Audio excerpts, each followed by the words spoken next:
Welcome back to the Jump Around, our Badger-dedicated show on ESPN Madison and ESPN Milwaukee's YouTube stream. I'm Jim Rutledge alongside Pablo Iglesias. We are thrilled to be joined by someone that I think I've followed on Twitter for a very long time. Never thought I'd have the opportunity to talk with her, but Nicole Auerbach is on the show. She's from NBC Sports, lead college football and college basketball insider, and with SiriusXM as well. Nicole, thanks for hopping on with us today. Yeah, thanks for having me. Fantastic. I'm just going to be super simple with it. From the outside, what happened and what's wrong with Badger football? Because we got a million ideas here, but maybe we're just too close to the situation. Well, I'm sure one of the million ideas is probably right. It's confusing from afar. I mean, this was one of the coaching hires that I think we all thought was a home run hire. It's rare to be so wrong, especially when you feel like, okay, Luke Fickell, Midwest guy, going to a Big Ten school, like match made in heaven. The couple of things that I keep fixating on to figure out at least a little bit about how we got here are, you missed on the offensive coordinator hire. The first one right out of the gate, you decide to try to go a little air raid, like go away from Wisconsin's past, but also the way that the roster was built and the strengths of that roster with the run game. And so, I remember that whole first year just being like, I don't even know what they want to be offensively. Like the identity was so shifting every day, every game, it was different. And sometimes they would run the ball well and you're like, okay, that looks like Wisconsin. Sometimes, they would try to pass. And then of course you have the quarterback injuries that didn't help any of that. So I think the lack of an offensive identity and kind of wasting 2 years trying to change who Wisconsin has always been was something that always jumps out to me. And then I think in general, when you talk to people around Wisconsin, and this was something at a number of Big Ten schools when NIL first became legal, there were a lot of places that wanted to do it differently or didn't want to jump in the same way that like Tennessee, right? They were at the forefront. And there were some other programs that were really aggressive about it. And they were willing to push the boundaries with recruits and prospects out of the portal. And there were some Big Ten schools that weren't really comfortable about that. They didn't want to get into spending wars, or they wanted to reward players that were on the roster and had produced for them before really giving them that paycheck. And so I think, a lot of people are realizing you have to be willing to spend money on prospects to get someone to you and to contend with when you're battling some of these schools for some of the best players. So I think the slow acknowledgement of that and willingness to engage in that has definitely been part of it, and just a lack of aggressiveness in the NIL space.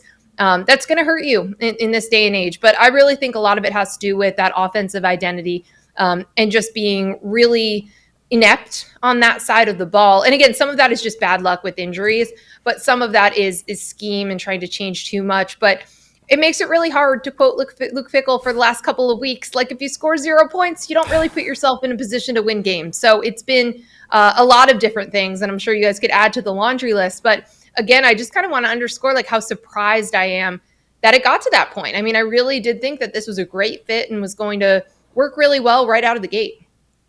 Nicole, going off of that too, you hit it on the head, and we've talked about this on the show, where at the time it felt like that it was the right hire. This was the right hire for Wisconsin. Your assessment as he rounds out his third year, and a two-parter as well, if there even is a shot for him to right this ship, how can he do that?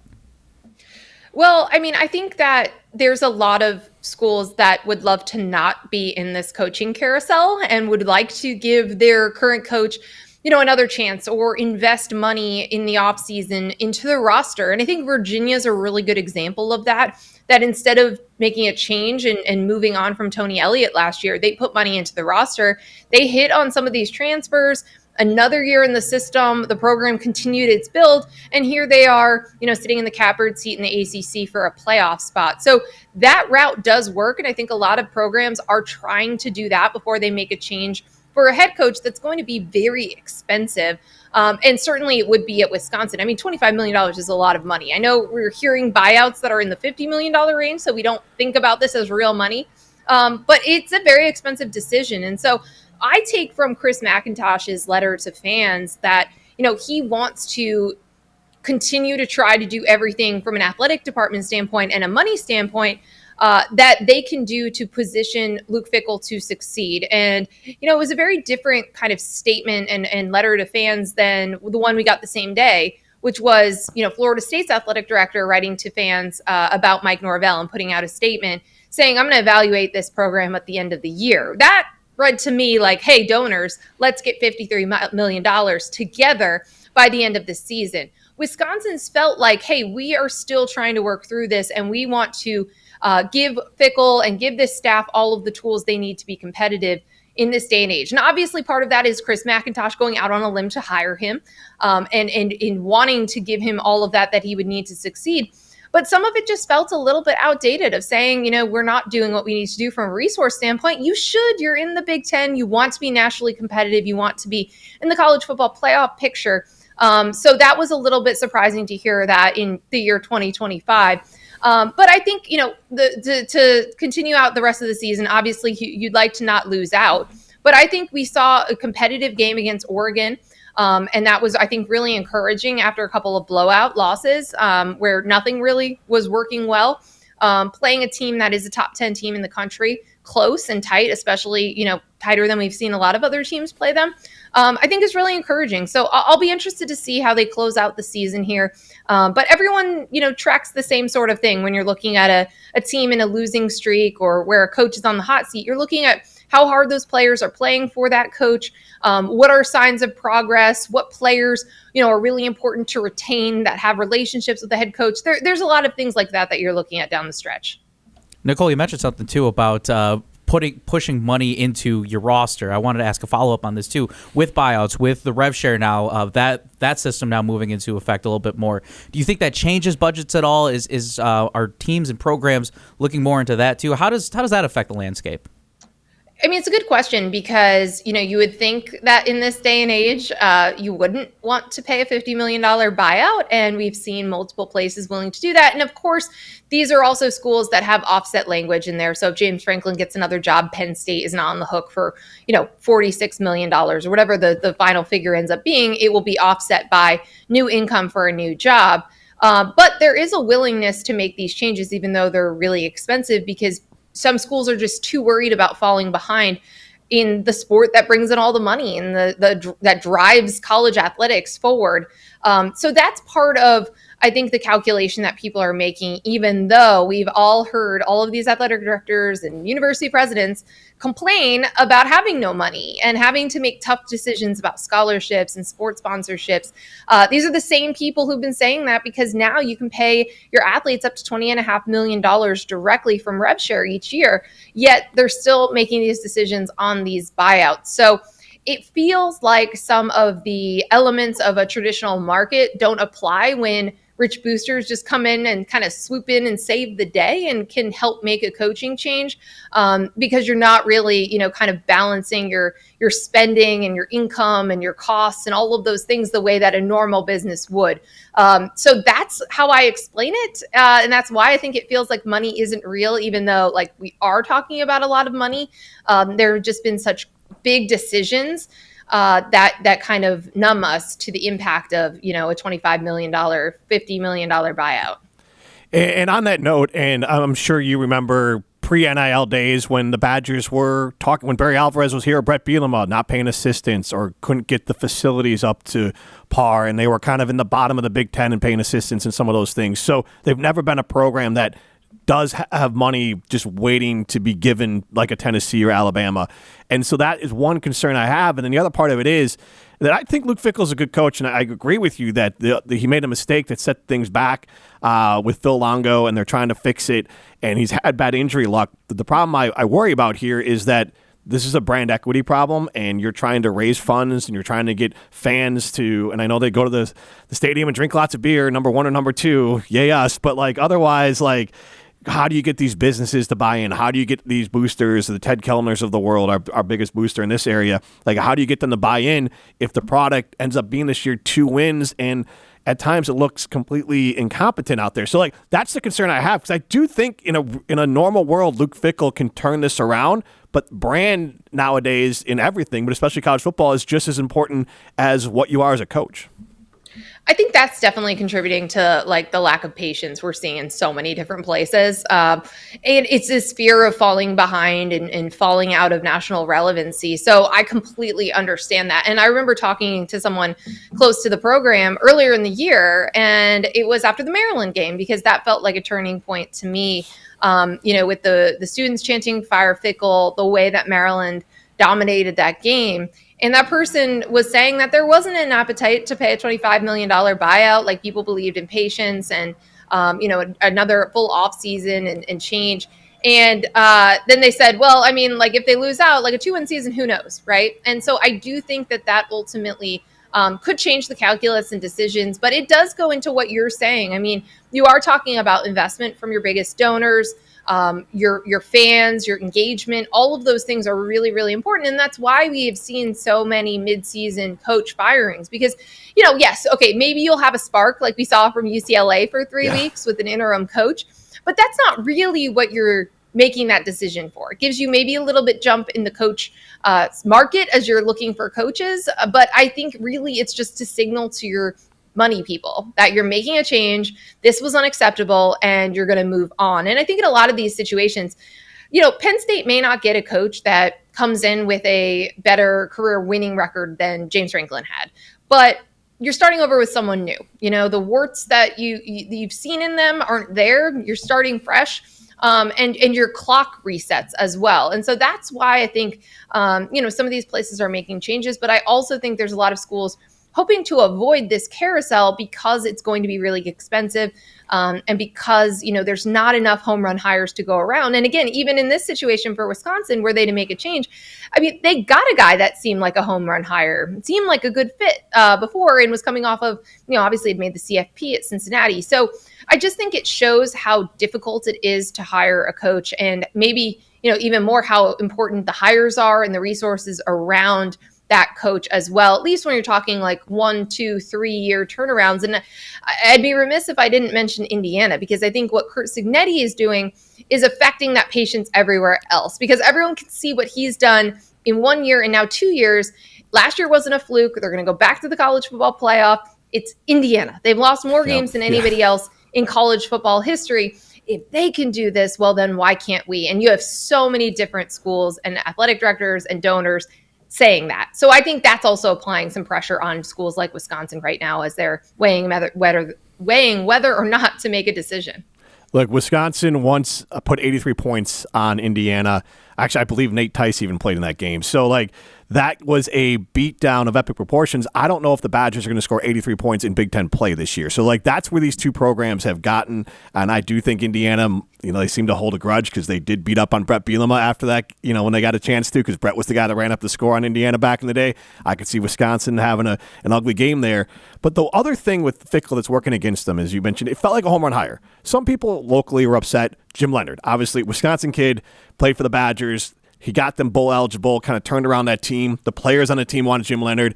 And it's all this Luke Fickell's an outsider, which I'm sure you've heard in other programs. When someone outside the program comes in, it's just as prevalent here. And so a lot of fans are calling for, what happened if we would have had Jim Leonhard, or a guy like Lance Leipold, who was a Badger GA and coached at Whitewater and was a great coach at Whitewater, and then Buffalo and obviously Kansas. Or the hot name now, as he just made the news a ton, is Jason Eck at New Mexico. Again, from Wisconsin, lacrosse guy, played for the Badgers, friends with a lot of former Badgers. So two parts. Any thoughts on those coaches? But then the other part is, how much easier, or is it more difficult for a quote-unquote, because I think of Scott Frost coming back, but a quote-unquote one of us guys coming in and coaching, because I think fans are more willing to give a longer leash if they're from Wisconsin or had played for Wisconsin. I think that's definitely true. We've been talking about that a lot with the Matt Rule conversation about Penn State Open, and does he want to go back to his home, right? And he did see what happened with Scott Frost. If it goes south after you come home, it's really tough, because then it's like you can't go back to your alma mater in the same way. You can't go home in the same way. But I do think in general it helps, because what you're describing with the factions and what happened with Jim Leonhard, and really the Barry Alvarez Paul Chris, like the line of coaches, the line of succession, that family, and going away from it, it does create different factions. And I was a student reporter at Michigan when Michigan hired Rich Rodriguez. And it was so similar, where it was like, here's this outsider. So you had a faction of people that were willing to give him a chance. You had a faction of people that were like, TBD, we'll see. And then you had people that were just like, nope, he'll never get us. He'll never understand us. So you do run into that situation when you hire someone that doesn't have ties to your program. I do think some of the best coaches in college football history were hired by places they did not have direct ties to. And so that's always worth pointing out. And I think that, even if we were to say like, hey, this Curt Cignetti hire for Indiana has been amazing, right? That wasn't even necessarily a coach that got hired and we were like, oh my God, slam dunk. Like that's the guy, right? Like there was a 64-year-old head coach getting the only opportunity he could land in the Power Four, and it was at Indiana, right? He couldn't get a bigger job than that. So I think all of that comes into play as we're evaluating this, the idea of winning a press conference and not. I think in this cycle, a lot of places are not going to win the press conference because there's just not enough big name coaches. There's a lot of really good coaches out there, but not necessarily the big names. I love Lance Leipold. I think what he's done at Kansas is remarkable. Yep. They have become a real player. Like he's raised the floor so high at Kansas, which is really, really hard to do. And they've invested in that and trying to keep him there as well. Jason Eck, I actually talked to him quite a bit because we had their season opener against Michigan on NBC. He's awesome. Really, really enjoy him. They've had an amazing turnaround this season. And that's just someone who's a great personality and great face of the program. So, those are all, I agree with your general sentiment that I think if you hire someone who you can sell as one of your own, you do win over that faction that was going to be skeptical when you hire an outsider. And so that can help. That could buy you some more patience. It'll also make it more awkward when, Michigan and Jim Harbaugh can't beat Ohio State. You do have to give them a longer leash. Scott Frost probably got another season and a half longer than he really did deserve at Nebraska. So it definitely does come into play.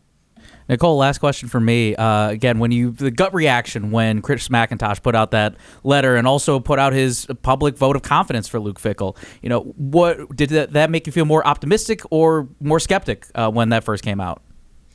Well, it made me think that there wasn't anything imminent, right? Because I think that day and that weekend, we did wonder if Wisconsin was going to make a change with those shutout losses and just how things were going right in season.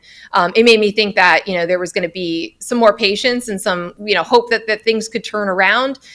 It did also, again, remind me that Chris McIntosh put his neck out there to make this hire, to go outside of, that Wisconsin lineage. And he really should and is going to give all of the support that he possibly can to make it work.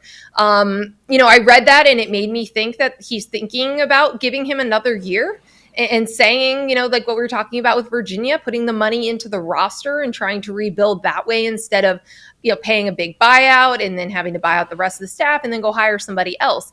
And again, we'll see. A 2-win season can change that calculus, but that was sort of what I was getting out of that statement. It seemed a lot less imminent and more, let's do everything we can from a resource standpoint that we probably should have already been doing to give Luke Fickell every opportunity and maybe treat this year a little bit like year one because you've, hired a different offensive coordinator and tried to go back to certain roots. But again, a two-win season can change all sorts of calculus and all sorts of conversations. But I do think that this is the kind of school that would not want to get into this carousel. It's just going to be so expensive.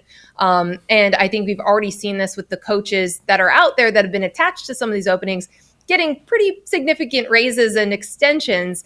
There's just not a lot of big name coaches where you're going to be able to be like, yes, this is a clear upgrade and it's going to work. It is about resetting a clock. So if you do make a change, that's what it is. It's a fresh start, and maybe it is someone with ties to Wisconsin.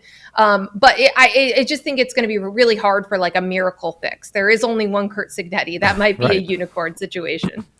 And yes, and you're right on that. And I also, the Mac thing, the letter from my part of it was funny because it's like, we don't have enough money to fire our coach, but we're going to raise more money to pay our players. But Chris, you were in charge of not having enough money to fire our coach. So like, it is hard to buy in from a fan's perspective on that. But last question overall here, just putting you in, I'm not saying Luke Fickell's shoes, but this can't be fun for Luke Fickell. This can't be what he was hoping for. And I remember Gary Anderson just leaving, surprising a lot of people. But it wasn't working when he left here at the same time. So it wasn't completely shocking. It was working, and now we would take it. But back then it's like, oh, this is only 8 wins. Like, this is not good enough. So I do wonder if there's a possibility where the Badgers might say, hey, Luke, like if your agent wants to talk to another school and you can mitigate the buyout by just going there like Gary went to Oregon State, maybe that's in play. But how hard do you think this is for Luke Fickell? And I'm not saying he wants to be fired, but at some point he's got to be like, this is impossible to clean this whole thing up, and I need a fresh start. We all need a fresh start. He has not looked like he's enjoying this season. And listen, I don't think anyone is. He's too competitive for that, and I'm sure he's been incredibly frustrated as well. And I think we've heard that come through this season. But, just a lot of the bad injury luck and a lot of things that have been outside of his control that's been really tough. But yeah, you are taking a program that used to, regularly, contend for division, which doesn't exist anymore, and reach Big Ten championship games. And now you're trying to just avoid, losing to Maryland. It's a totally different world. And I think it's got to be immensely frustrating. I think all coaches should be keeping their head on a swivel. I think before it bottomed out completely for James Franklin, my thought on him was that he should look around, he should try to get out. And obviously it got to the point where, Penn State needed to fire him. But I do think sometimes, you do realize things aren't working and you do want to start the clock and get a fresh slate somewhere else. It hasn't been that long at Wisconsin, and I don't think you're become one of these head coaches without believing that you can turn things around, that you can build up programs. But you do need the resources and you need the players. And so, we'll see what happens here. But yeah, I can't imagine he's sleeping very well at night with the way that they've lost some of these games. Nicole, awesome stuff. Thank you so much for joining us. Yeah, anytime, guys. All right. This is the Jump Around on ESPN Wisconsin's YouTube streams.